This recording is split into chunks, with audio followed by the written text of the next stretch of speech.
Hello, everyone, and welcome back to another episode of Singing the Tea, where sometimes I sing and sometimes I spill all the reality TV tea. So get ready to jump right on in, and we are going to discuss another episode of The Real Housewives of Potomac, Season 9, Episode 3. So, for those who are new, welcome. This is me, Dustin, singer, actor, L. I am here coming to you loud, live, and in color, and we are going to discuss the Real Housewives of Potomac. Now, this episode gave us a little bit. It gave us what we needed. And I'm gonna give you what you need about this episode.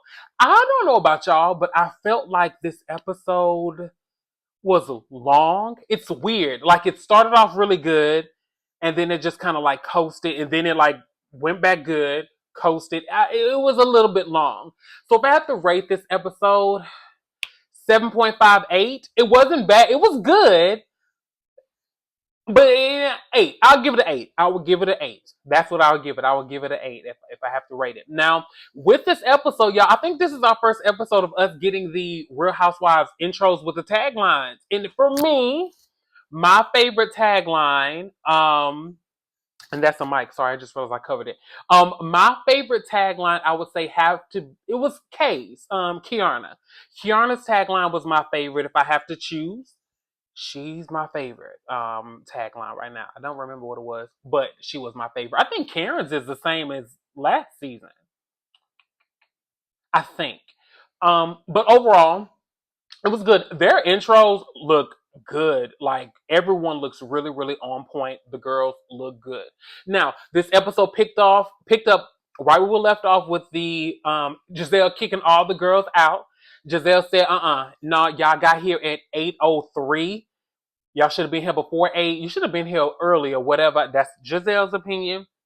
And she kicks the girls out. Now, I think that Gizelle was wrong for kicking the girls out. Let me tell you something. I would have knocked every piece of furniture and turned every which way except for loose up in there if she would have kicked me out, baby. That's what I would have did. But you know what? That's why I'm over here. That's why they don't have me around there. That's why they don't bring me around there because I don't know how to act when people take me places. But that's all right. Now, I would say Gizelle was out of pocket for kicking the girls out. She truly was. Ashley, I can tell she felt indifferent, but she was trying to support Gizelle because it was their G&A event. Totally get it. Now, when when Ashley kicked the girls out, now I gotta tell y'all, Jessie, is that how you say it? Jessie? I like her. She is going to bring that spice because the way she got Ashley together and told her the military time and then told her in Eastern Standard, baby, she got the girl together. And when she came to the door, she closed the door. Here's the thing when it comes to situations like this, because I think that the event was very important. I think it was for a beautiful, beautiful thing. It was for I have my notes right here. It was for the Brain Tumor Society, which is amazing. That's what Giselle's father unfortunately passed from.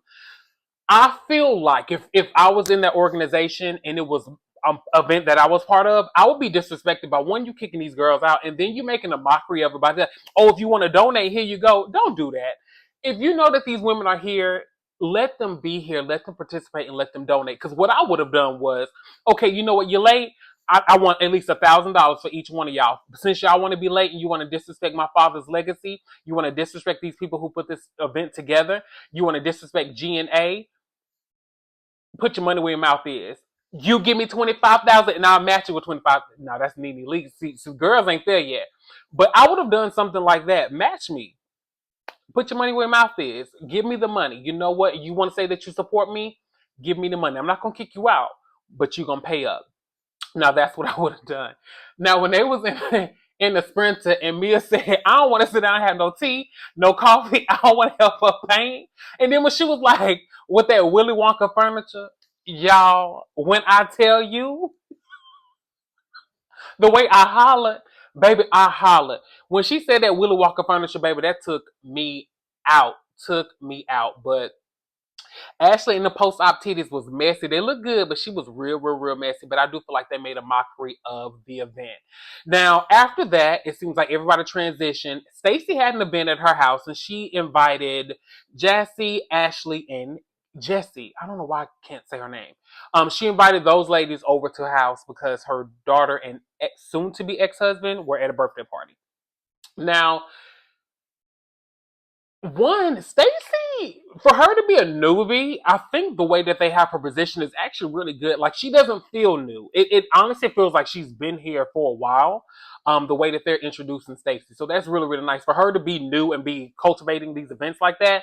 That's kind of a big deal for a newbie at this point, and this early on. So shout out to Stacy, girl. For I don't know who you know over there, but they like you and you're cool. I got a little bit for you later though. So with this event, right, with the little meeting at her house, it was good. Ashley came in there and her and Jesse started having words. I get where Jesse was coming from. I feel like I'm saying her name wrong, and I'm not going to stop and look at it. It is what it is. So they started having words, and I got to agree where she was coming from. Y'all was gangsters and alcohol. You was real hyped up. Ashley, you wasn't hurt from that door trying to close on you. It wasn't that deep. It wasn't that deep. But I feel like they're able to move on from that. I feel like those ladies will be good. It's not that deep. It ain't that big of a deal. And once again, I think Ashley realizes like the issue is not really with me. Y'all's issue is with Gizelle, and Giselle's issue is with Karen. Like, which I get. I can understand that. Now, when Karen comes in and Ashley and Karen start sparring back and forth, and Karen has said something about them acorns, them human sized acorns on her feet, dead to the bed. That was good to me. That was good. But then when Ashley said, "Hold on, baby, I'm gonna Uno reverse real quick, baby. You finna be locked up." So. One thing, listen, you can't do wrong to somebody and tell them how mad to get. That's the thing. Ashley went low. There's no rules. There are no rules when it comes to reading. Because I always tell people, when you come to read me, be prepared because I'm either going to give you greater or equal value. 9 times out of 10, it's going to be greater. So come ready when you come to read. Ashley was ready, but Ashley had that in the chamber. Ashley was just waiting to just be able to throw that at Karen. She was waiting. She was ready. So there's that. But they were able to move on from it. I think everyone knows and understands that that situation, once again, has nothing to do with those ladies. It's Karen and it's Gizelle. Karen knew that they had that event. Karen, you told these ladies that you weren't going to invite everybody, but then you turn around and you did it. So, Karen, we got to side eye you a little bit on that. So the next thing that transitions over to Wendy talking to her mom when she was cooking that, no disrespect, everybody has their own thing. That fish looked disgusting. And it was just loose in the freezer like that. And Wendy's talking, "Oh, you left this in my house." Girl, you knew that was in that freezer. You knew that was in that freezer because you know you don't be cooking like that, Wendy girl. You know you throw a little piece of hot pocket in there, a little pizza rolls, Tostitos. That's what you cook, girl. You give that, you do that. You don't really be cooking like that. But her mama took that fish. She would have had to take that fish outside my house. She ain't gonna have that fish. I'm gonna have my house funky. One thing about fish, when you get to cooking fish in your house, it get in your couches, it get in your clothes, it get in your shoes. You have to Febreze the house, light candles, incense. No, we're not doing that. You're not cooking no fish in my house. Now, one thing I will say, it looks like Wendy's family and Eddie's family looks like they're making a turn for better. So that's amazing. Like since we've known them, since we've been introduced to them, it seems like their family has had a rift. I'm glad to see that her father-in-law reached out to her, wishing her happy Mother's Day. That's amazing. That's a step in the right direction. And Wendy wants to invite them to her 40th birthday party. All of these things are great. Now, Rome wasn't built in a day. I don't expect for relationship to just be fixed. There are going to be things that you're going to have to hash out. And there are going to be things that you're going to have to realize don't really matter in the grand scheme of things. Some of those pieces you're going to have to let go because you're never going to get the response that you want, and you're going to have to be okay with that. But long as y'all is making those right steps and you are ready to be open and willing to get to know each other, that's what's important. Um, Next scene, we have Kiana and her mother comes in. Her and her mother are twins. They look so much alike, both beautiful women. I see where Kay gets it from. Her mother is beautiful. Now, on the other end, I was not expecting Kay's man to look like that. I don't know what I was expecting. I don't know. I just wasn't expecting that. But hey, he looks like a nice gentleman. She really seems to love him, and his children, which is a beautiful thing. Let me tell y'all something. If ever you end up with somebody and they have kids, you need to love them kids just as much as you love them. And the person with the kids, if they don't love your kids, get them out of there. Get out. No, no, no. You need to take somebody that love your kids just as much as you do because they can be around your kids. That's very important now. That's very important. Now, when it comes to Kate, when she fixed that plate for them, hold up. First of all, he had a root canal. He didn't need to eat no pancakes. Whatever. But them were frozen pancakes. Girl, I don't want them frozen pancakes.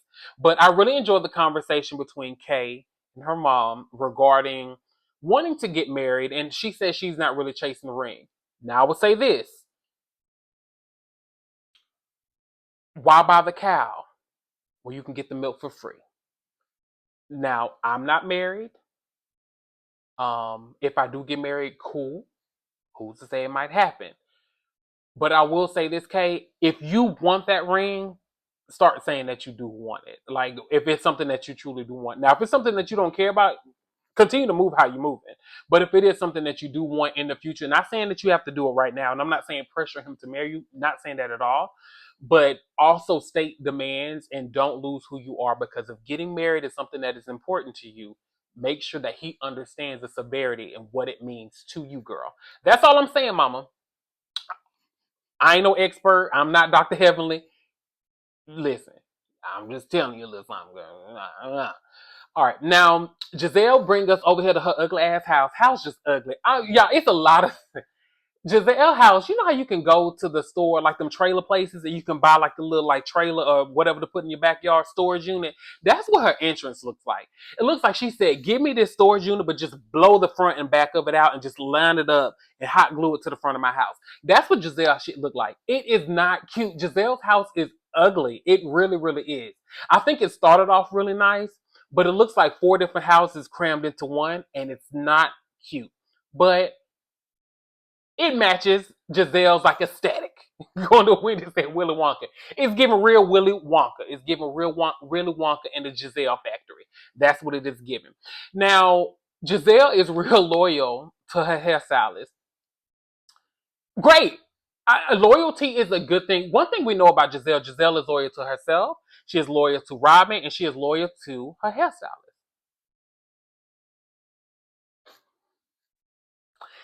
I think that he does good sometimes. I also think that she should look at somebody else. I also wonder if the times that she looks good, did he do that?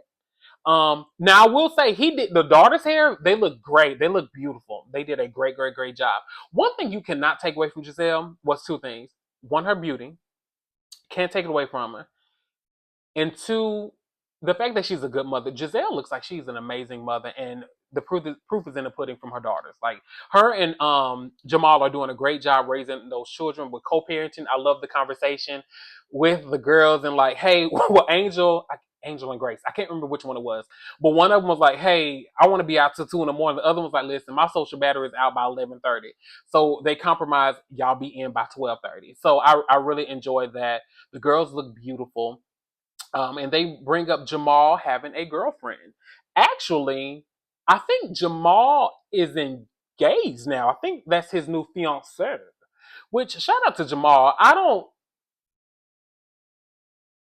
Jamal is known for being a womanizer, right? But I will say this: Jamal, his calling. I've never been to his church, but you can tell that he has a calling to do what he does. I think that Jamal is a great pastor. Let me stop. I don't know that man. I don't know that man. I don't know if that man a great pastor or not. From what I see, he seems like he a great pastor. I'm up here trying to be politically correct, child. I don't know who the hell that man is. But I'm sure he's lovely. The people over there at New Birth say that he's doing great things. He is birthing new lords and all of that. He is doing it all. But they do say he's a good pastor. Amen and amen again. Now we got Mia and Ick coming. I mean Mia, yeah, he ugly. Mia and let me not say that. He is just not. If I had a cup of tea, he would not be in it. You know, like my cup. wouldn't run us over with ink. I mean, ink. Yes, it just simply wouldn't. But but yeah, I will say this: Mia and Jacqueline and how they are with each other's partners is a little odd to me. Like I don't know. It's a little too close. Like when Jacqueline had brought up Ink was like had called her and was trying to hang out with her when he and Mia broke up. That's a little weird. That's an automatic no for me. That's a little cringy. I don't know if I would have said that, but hey, it's the reality. I mean, it's reality TV, so I mean, it is what it is. I just don't know if I would have said that because it really makes them look foolish. They really, I don't know what it is, but I enjoy Mia. But there are certain things I'm like, it just seems so forced. Like, oh, well, he rents this Airbnb for us when um Gordon is in town, so we can have that normalcy. It's still a bit much. Now, I will say Jacqueline's her man, which I didn't know she had. I didn't know Jacqueline had a man or kids. Full transparency, I didn't know that at all. But she calls him PP. I think his name is I have it over here, Pat. I like Pat. He seems like a real cool, even keel guy. He when he was giving Mia and Ink feedback on Gordon, I appreciated that because I think that sometimes people miss. Gordon is older. Gordon feels alone because he doesn't have his siblings anymore because of the whole lawsuit with that. And I think people forget about that. And I think he also has some other issues that he's going through. I don't want to speak for him, but he just sometimes needs somebody there, and I just want Mia to understand that. So I don't want her to paint this negative light of Gordon because he was your rock at some point. But Mia and Ink, I'm not feeling it. I don't think that he's the man for you, Mia. I think that you should really reevaluate that. But I think that all of y'all is just seems really weird. And it also seemed like Pat was just like, man, I'm not for this. It just seemed like he was just very like even keel. I think they were trying to get something out of him and he wasn't down for it. Now, Jacqueline, when you showed up with that blank sheet cake, you could at least wrote happy birthday on it for the man or had the store do it, girl. Come on now. Like, you could have called up a shop and got a little bit of a better cake. It just seemed like this was a filler scene. We were just trying to make it seem like, oh, we're just all of us hang out together. Pat in that cake let us know that that ain't true. So, girl, miss me. Goodbye. Please. Please, honey. Now, after that, after we transition out of that scene with Mia, the family, Pat, all of that mess, we swing back over to Stacy. Now, Stacy's getting a lot. She's getting a lot this episode. Stacy's working out with listen, Stacy, girl, Gordon fine, girl. Y'all should have put his Instagram tag at the bottom. I have to look up Gordon because Gordon, I like to work out. I like to work out from time to time. Um, Stacey, the biggest takeaway that I have from you is TJ don't want you, baby.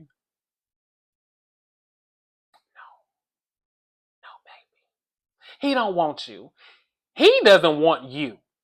Um, I'm not gonna say what he wants, but it ain't you. It ain't you. That interaction told me everything that I needed to know, and I will leave it there. But he don't want you.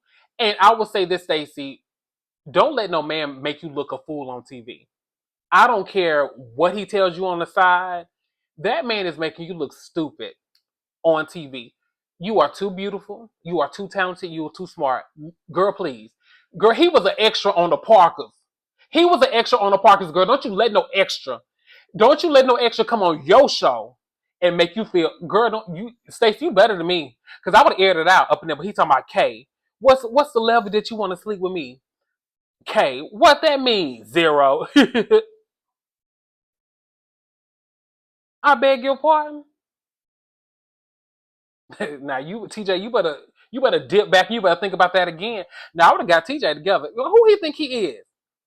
Now we ain't seen him or nothing. Now he apparently do stuff with QVC. I don't watch it no more. I used to watch it when I was little with my granny, but I don't watch it no more. But I know he was on the Parkers. Now, Stacey, girl, don't you let no man make a fool of you on TV, girl. Absolutely not. Now, Stacey, you can have me mad. Um, he said something like the thing she said for him was he doesn't want to be intimate with a woman with women that aren't his wife or something like that. It was real weird. Like it's weird. It's getting weird. It's getting weird. But Stacey, hear me, baby. That man don't want you. On to the next thing. Now I have up here now. I wonder why we didn't get to sit down between Giselle and I can say Robin. Oh my gosh, do I miss Robin? No. So Giselle and Mia, we had to sit down between Giselle and Mia. And I wish we would have gotten a little bit more. Basically, they were just saying like how it was about Karen, it wasn't about anybody else. We get that. Fast forward, we go to a sit down between the ladies. I think everyone was there except for Jacqueline and Mia because they were probably in that town hall with Ick and Pat. But Giselle apologizes. Y'all know what? Wendy is messy. Pay attention to Wendy. Wendy is doing things and she's like, oh, Giselle apologized? I don't know who this new Giselle is. I don't know where this is coming from. Wendy is being messy. She's saying it without saying it that Giselle is doing what she got to do because Robin ain't here no more. That's what Wendy is saying. If you read between the lines, that's really what Wendy is saying. Giselle doing what she got to do because her girl ain't here, which I get it. But mark my words, Wendy and Giselle are going to be thick as thieves by the end of the season. Wendy's going to be on the outs with Karen, and Wendy Giselle going to be the new freaking frack. Watch, mark my words. Mark my words. Now, when they were sitting down, Stacey and Ashley had a rift. I am confused. I am confusion because Stacey, you are flaunting TJ, the man that don't want you, the holy hunter. He don't want you, baby. You are flaunting him in our face. We didn't ask for the Parkers extra.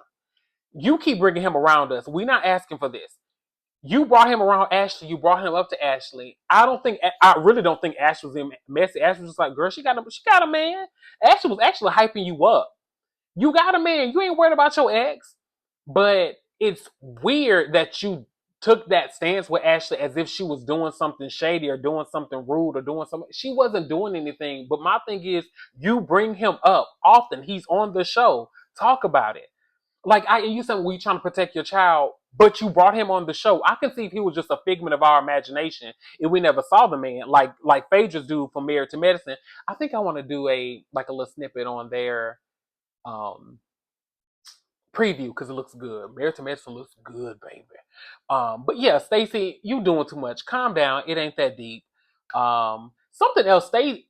Giselle said children. Stacey said she has one child, but then when she was correcting Ashley, she said my children. So I wonder if she has stepkids, maybe. I don't know. But that was interesting. Now we are getting close to the end, and the ladies are flying off to Lake Norman, and Stacy can't fly. She's honoring one of her mother's friends or someone in her life. She's honoring because they under untimely passing. So she's taking care of that. So she's taking the car while the rest of the ladies are flying. Um, I think the car assignments were perfect. Good job with that, Mia. I love how I think that was more so producers, but I love that. Like it was like, nope, you going in this car, you going in that car. I love that. Perfect, perfect, perfect job on splitting that up. Jassy and Kay, I cannot wait to see them link up. One thing about Jassy, Kay, and Ashley, I think that'll be a Jassy, Kay, and Ashley. Huh. Twins. I think that little group will be a nice trio between those three ladies. They're fun. I can see them being fancy, footloose, and free. Really, really excited to see them three. But Kay and Jassy, I really, really like their interaction in the car. Great, great, great, great. Love to see that. Can't wait to see what sparks from that. Um, Wendy and Giselle. Once again, I'm telling y'all. I'm, t- I'm telling y'all. I'm telling you, mark my words, they are going to be like this by the end of this. Wendy and Giselle. They were bonding over church, which I didn't realize Giselle was Catholic before getting with Jamal. Didn't know that either. So It's good to see Giselle letting us in a little bit more. Giselle is a very polarizing character. She's great. Giselle is great TV. You cannot take it from her. She is honestly the queen of Potomac. It is what it is. She is. Um, but I like to see this softer side of Giselle. I really truly do, and I honestly like their relationship. So I'm enjoying that beautiful friendship form. I'm enjoying watching that. Now, Karen, Karen is still on this DUI and acting like she can't talk. Karen, you got a DUI. You got a DUI, girl. It's not okay. But talk about it. Like, and you say, well, we'll read about it. You can talk about what's out there. I understand you don't want to incriminate yourself, but Karen, you did that. I don't understand. Like, I can understand not wanting to talk about it, but Karen's not talking about it as if it's like, hey, for instance, Karen's not talking about it like she's Erica Girardi when she was going through that case with her ex-husband. That I can understand not talking about. However, Karen, your thing was a singular thing with you. Karen, do you need help? These women are trying to help you. And with that being said, that's kind of how the episode ends, and it gives us a teaser of I think the next two episodes. Maybe I don't see them giving us all that in one. Looks like Kay and Ashley finna have a little tiff. Looks like Karen and everybody finna get into it, and then the people are really asking like, Karen, are you okay? Because it seems like she decided to check herself into rehab. So I don't know what's going to go on. Once again, I give this episode, now that I'm talking about it, I'm gonna give it an 8. I'm gonna give it an 8. It was good. I feel like next week gonna get a 10. I feel like we're gonna get a 10 next week, y'all. So that is my review of the Real Housewives of Potomac, season 9, episode 3. So if this is your first time seeing me, thank you so much for joining us today. I am your host, Dustin, singer, actor, L, and you are watching Singing the Tea, where sometimes I sing and sometimes I just simply spill the reality TV tea. There will be some singing videos probably dropping this week. I'm trying not to do microphone. Y'all let me know how it is. I think I tapped it a couple of times because I talk with my hands. But yeah, so thank y'all so much. Remember to like, comment, and subscribe. Follow me on Instagram. My birthday is this week, so thank you guys so much. Happy birthday to me, and I look forward to seeing y'all soon. Thank you, thank you.